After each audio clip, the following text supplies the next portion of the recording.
we are back with yet another edition of Women Writers Fest.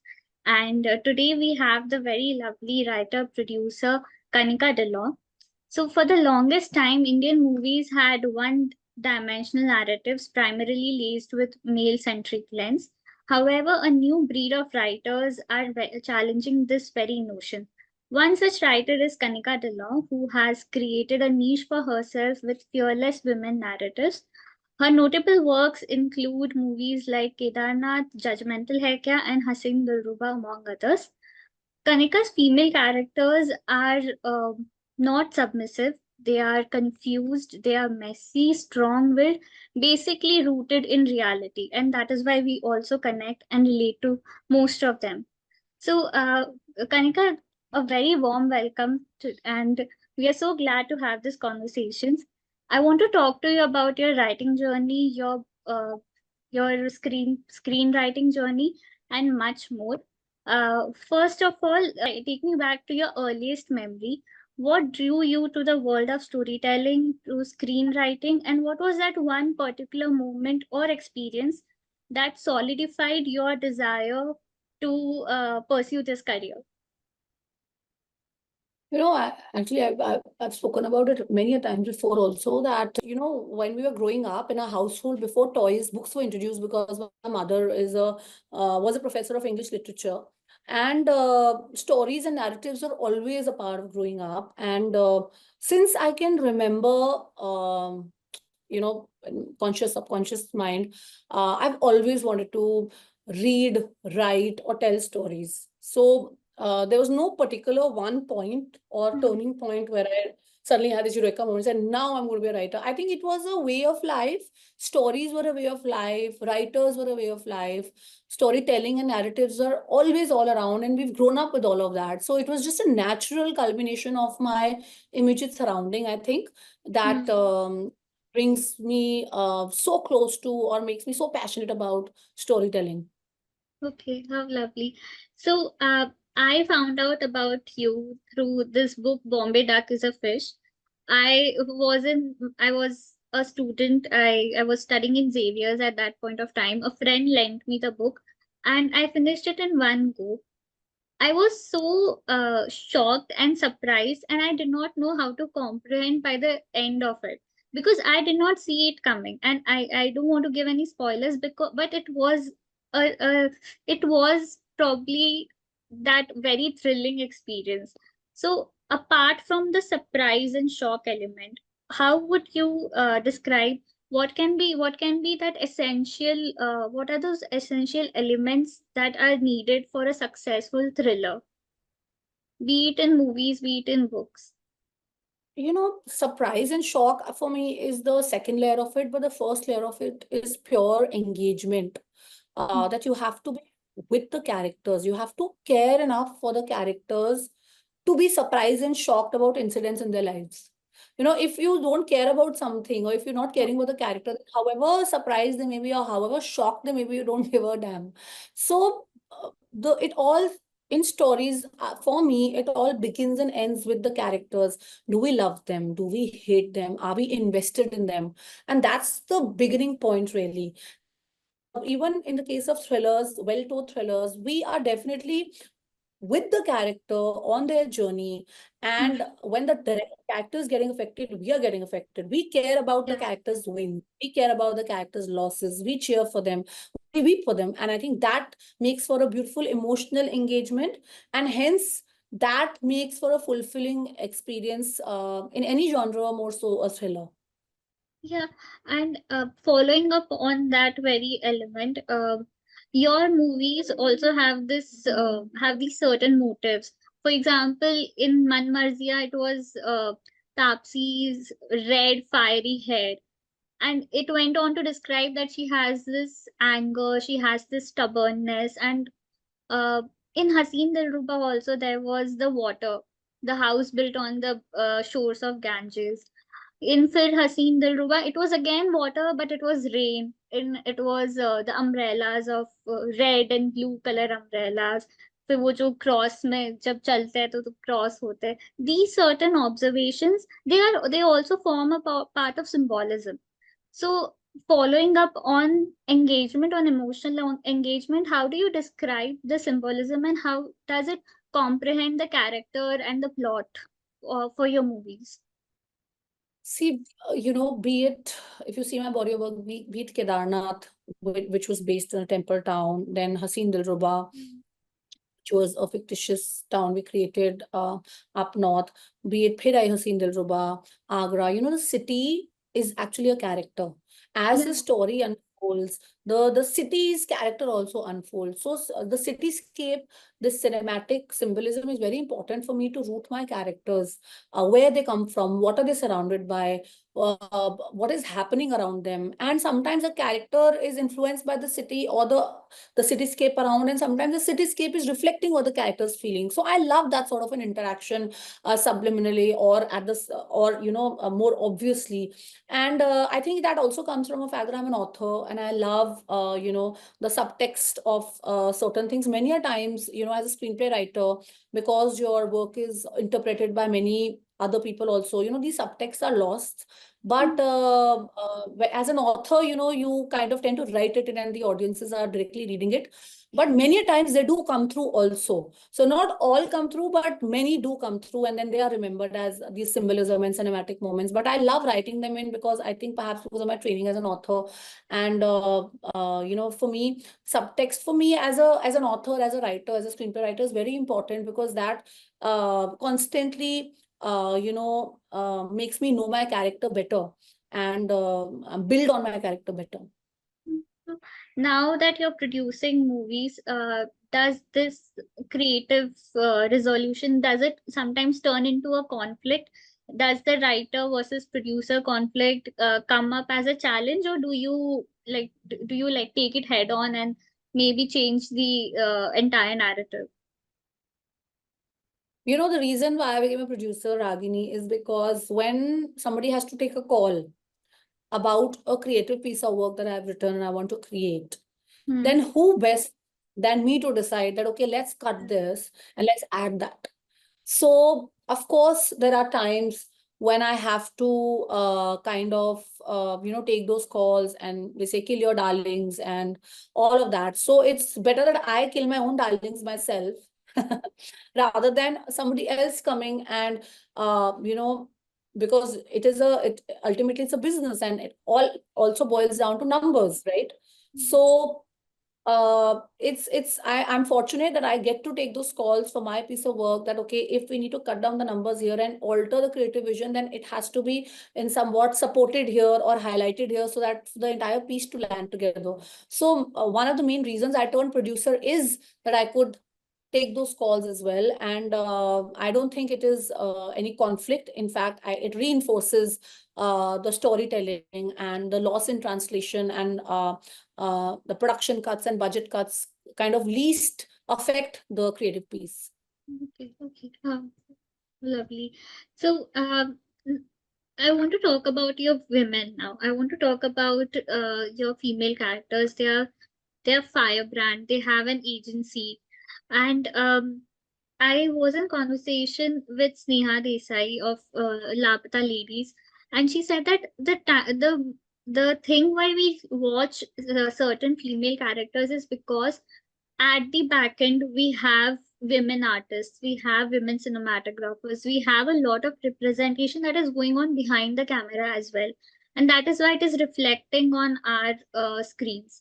What are your thoughts about this? Do you where do you draw your inspiration from? Is it from the sets? Is it from your own stories? Is it from your own set of people?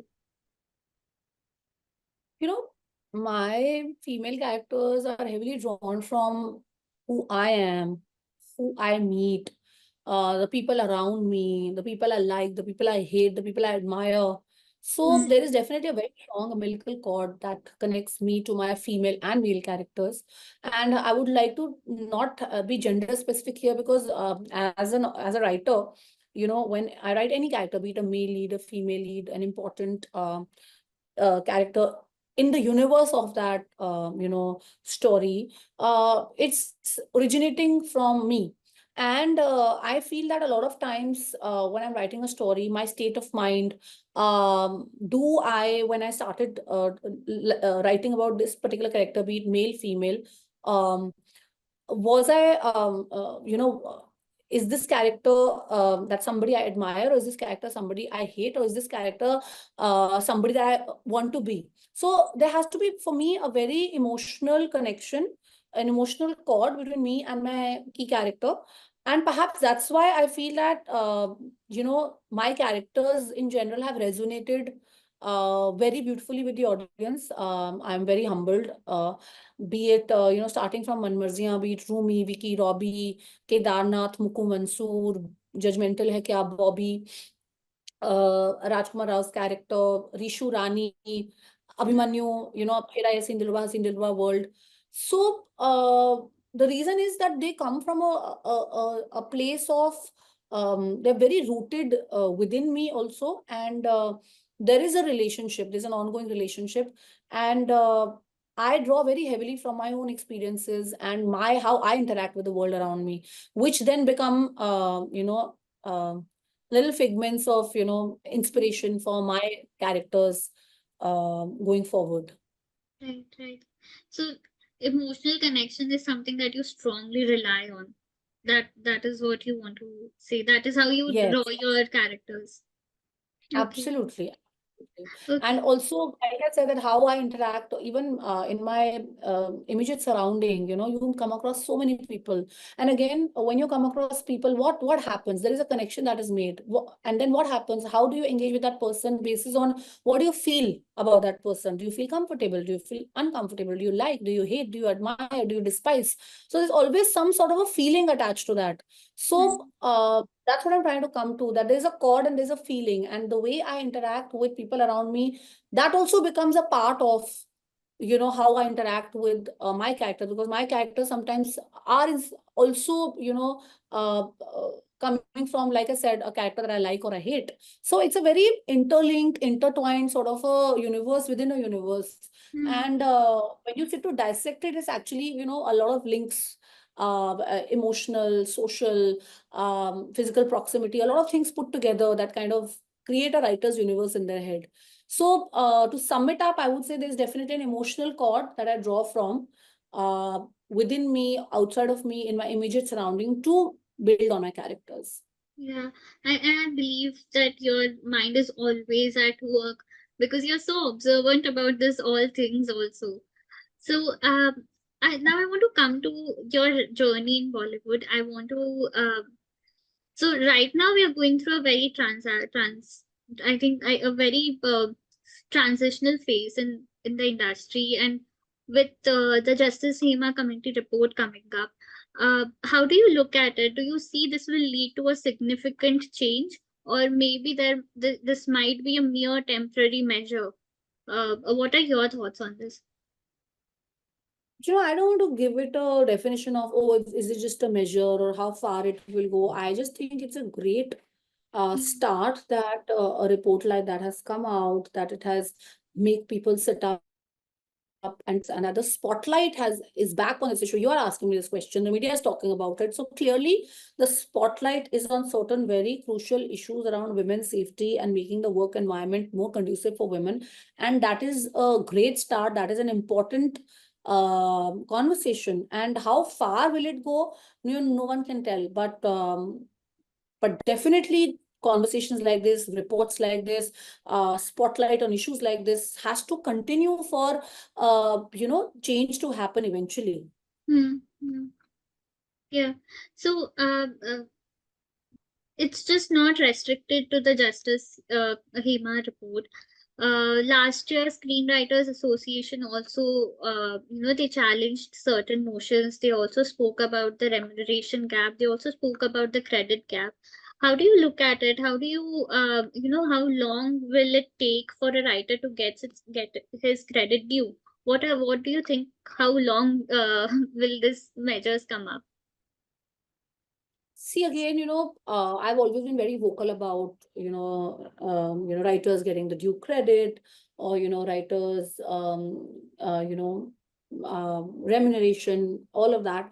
And the thing is that I make it a point to speak about it in public platforms as well, because when it is spoken out in the public forum, it kind of also goes into your, people take notice, it is kind Yeah. of acknowledged to a certain extent.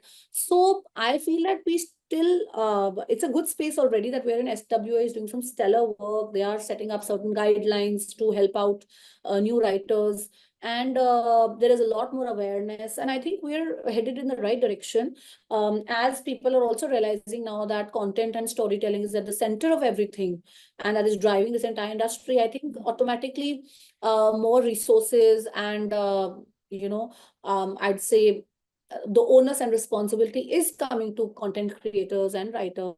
And I think it's a step in the right direction. I think eventually we will come to a point soon enough where credit and monies and all of that will fall in place, because I think we're headed in that direction. We're in the right direction. Yeah, and I also think to a large extent, digital and web advent solutions have also helped a lot. People need writers, people, screenwriters are back in demand, and then good screenwriters because people do need good content now. Um, we're almost to the end of the conversation. I want to ask you, what are your recommendations, or what are your what movies or books you go back to time and again, and something that will also help mentor the new breed of writers today. you know right now, as I'm realizing, as busy as I get, Mm. I get, I've just had a release with Haseen Dillruba. Now I'm gearing up for my release of So, Do Patti, which is a which is my production debut under Katha Pictures. So the stress is a lot, and the expectations are a lot. Haseen has done supremely well.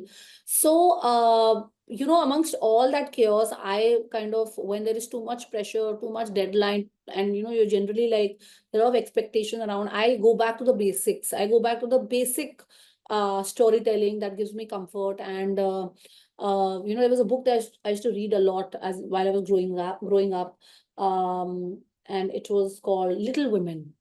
oh, lovely. And it is one of my favorite classics. And whenever I need comfort, or whenever I need to pause, or whenever I need to take a break, whenever I need to go back and fill my own cup, I like to read about these characters, the March sisters, Jo March, Amy March, Beth.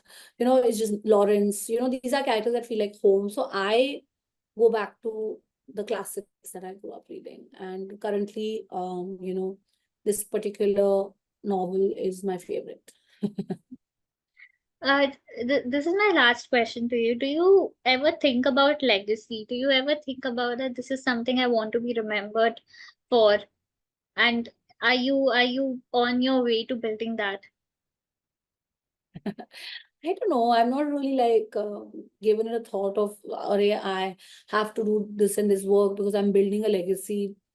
I'm working because I'm loving what I do. Mm. I love telling stories. There's nothing that I'd rather do more than what I am doing. And I feel very grateful that I have that opportunity to do what I love, and I love what I do. So at the end of it, when you're done and you hang up your boots and you look back, uh, I think even then I'd be like, oh my God, I have one more story left. So I think mostly, given my personality type, more than legacy, I'll be thinking of the next story that I want to tell. Mm. Mm. And then the rest is for, for the audience to see, like, love, or give their opinion. Yeah, how lovely. And I think my favorite takeaway from this conversation was do what you love, build emotional connections, and just go back to your classics, because that is where we come from, that are our roots, and you can never leave that. So thank you so much for this conversation. I'm so glad to have you here, and looking forward to all your movies, all your work. And thank you. I hope you have a great day. Thank you, Ragini. Thank you.